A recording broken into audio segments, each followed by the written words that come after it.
I want to turn now to Citigroup. The CEO, Vikram Pandit, may not be in the clear just yet. He got the bank through some dire straits through the recession, but our next guest says flat U.S. growth or anemic growth could squeeze its profit margins, and overseas may not help. For more, we are joined by one of the most accurate analysts on the financials, Portales Partners, Charles Peabody. He is a Bloomberg best. Great to have you here. My pleasure. Before we get to Citigroup, though, I've got to get your take on Bank of America and the management changes. A long time coming, no? It's been, a succession plan is needed, and Moynihan probably has through the end of 2012 to prove himself. But given some of the headwinds, if he doesn't, there needs to be some sort of management succession in place to So now it seems Montag.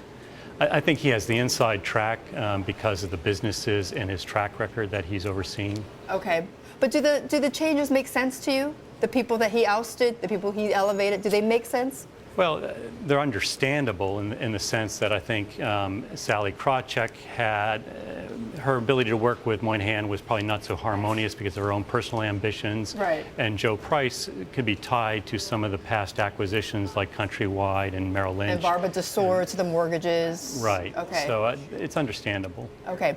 You say until 2012, right, for Moynihan to make some changes yeah, before he has to go, essentially. Yeah, I think he has a game plan in place. It's well articulated, and now he has to execute. And if he can execute, then I think he's got many more years ahead of him. The key to making sure that he improves performance, what does it have to be? What do investors have to see?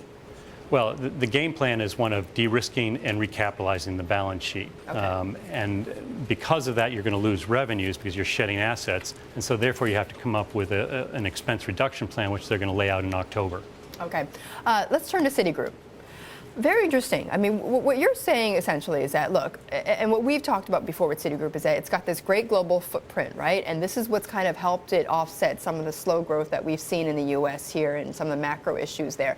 Now what you're saying is that, hey, that overseas growth may not help Citi anymore, and in fact, it might actually end up hurting its bottom line. How so? Well, on a relative basis, I mean, the overseas franchise will still grow more rapidly than the U.S., but there are these macro issues that are starting to trump the micro issues.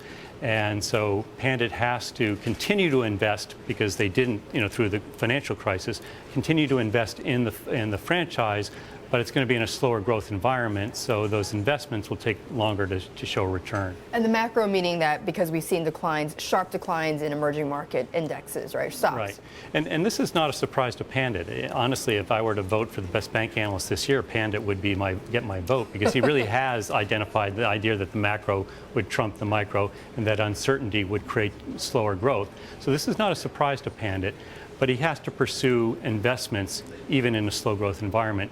And he's called it responsible growth. And that's really what he's pursuing, responsible growth. We'll talk about Pandit as a banking analyst then, because I know at Bloomberg, we've gathered up data from all of our, Wall Street analysts, and their estimates are that Citigroup is going to grow their profit by $15 billion next year. Is that realistic? I don't think so. I think those $15 billion numbers have to come down. We did a sensitivity analysis that said if you go to a no growth or slow growth environment, Citigroup might earn as little as $350 a share, which is about $10 or $11 billion. 10 or 11 billion. Yeah. But that's in a fairly dire environment. That assumes margins continue to erode, assumes loan growth slows to 3%. It assumes that the fee revenues from capital markets and mortgage banking dry up. So It's a pretty dire scenario, and it also assumes no adjustment on the expense front either. And there's going to be some. They run about $52 billion a year in expenses. About $40 billion of that is from Citicorp.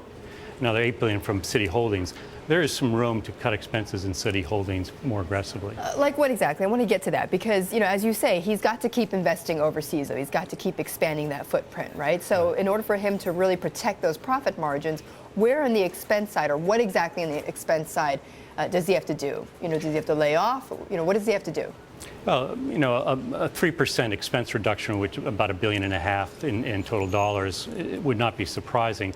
And it'll come from multiple areas, no one focal point. But Citi Holdings would be probably the focal point. There are 4 major businesses there. There's the Smith Barney business, Citi Financial, Citi Mortgage, and then the retail partner card, which is the private label card. Right. The corporate headquarters, has about $5 billion of expenses, so there could be some layoffs there. And then, in the core business of Citicorp, I think it'll be more spotty, probably on the corporate investment banking side. Okay. So bottom line then, Charles, let me get from you on Citi. Is it a buy right now, or would you hold off because there are these issues here? Well, I think if you go back to Pandit's own words that the macro continues to trump the micro, I think you have to be patient here. Okay. All right. Charles, thank you. Great to see you again. My pleasure. Charles Peabody of Portales Partners on Citigroup, as well as on Bank of America.